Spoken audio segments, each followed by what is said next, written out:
Nous avons le plaisir d'accueillir aujourd'hui Sœur Jacqueline Labranche, qui est une fille de la Charité du Sacré-Cœur de Jésus de Sherbrooke, et elle est accompagnée de Steve Lemay, un diacre en préparation pour l'ordination sacerdotale. Tous les deux sont sur le comité diocésain du Congrès eucharistique international pour le diocèse de Sherbrooke. J'aimerais vous demander quel impact la tenue de ce congrès eucharistique a-t-il concrètement dans le diocèse de Sherbrooke? Bien, les impacts du congrès eucharistique sont déjà bien concrets, même avant la tenue du congrès. Récemment, en novembre, notre archevêque, Monseigneur André Gaumont, a convié l'ensemble des diocésains et des diocésaines à un triduum eucharistique, un triduum de prière autour de l'Eucharistie à la basilique cathédrale Saint-Michel de Sherbrooke.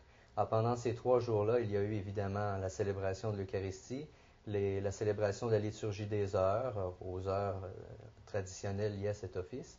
Et puis, il y a eu aussi des activités de rassemblement culturel, entre autres le spectacle de Splendor avec Don Minier, qui a rassemblé un bon nombre de spectateurs.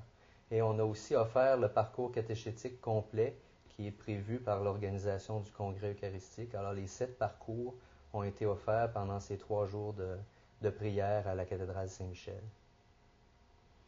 Et il y a eu aussi la visite de l'Arche. Et il y a eu une grande préparation au niveau du diocèse, une sensibilisation à l'accueillir. Alors, elle s'est promenée dans plusieurs de nos paroisses et aussi dans nos communautés religieuses. Alors, ça a été un temps où c'était au début des années de la préparation au congrès. Alors, ça a été un temps fort. J'aimerais vous demander maintenant, qu'en est-il de la participation des fidèles à ce congrès? Eh bien, il y a 2 volets à la participation des fidèles. Il y a d'abord la participation qui est plus spirituelle, des personnes qui s'unissent par la prière à la préparation du congrès, sachant bien qu'elles ne pourront pas se rendre au congrès à cause de leur état de santé ou de l'impossibilité causée par l'horaire. Et il y a un autre volet, ce sont les personnes qui décident de s'inscrire. Et actuellement, les inscriptions vont bon train au diocèse.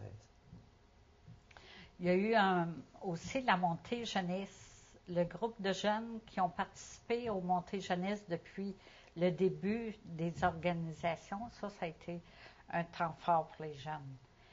Donc, chaque année, il y a une préparation, il y a une participation, puis ils veulent continuer, ils vont venir au congrès.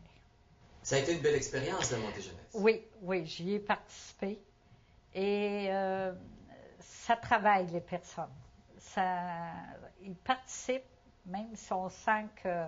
Mais c'est l'ensemble des chrétiens qui leur font du bien. Steve, j'aimerais te demander, au niveau de la pastorale des vocations sacerdotales, est-ce que tu crois que le congrès eucharistique va susciter de nouvelles vocations ou un intérêt renouvelé? Et comment cela peut se passer? Moi, je le crois parce qu'on ne peut pas séparer la célébration de l'Eucharistie du ministère sacerdotal. Le congrès va mettre en valeur l'Eucharistie dans la vie de l'Église, dans la vie des croyants, des croyantes. Alors, par le fait même, il va y avoir une mise en valeur du ministère sacerdotal qui est lié intimement. Alors, je pense que c'est positif pour la mise en valeur des vocations sacerdotales dans l'Église. Et puis, ça va certainement être interpellant pour les jeunes qui vont voir autant de fidèles rassemblés autour de l'Eucharistie, puis autour des prêtres aussi qui président l'Eucharistie. Nous venons d'apprendre dernièrement que le congrès intégralement serait reproduit en direct sur Internet.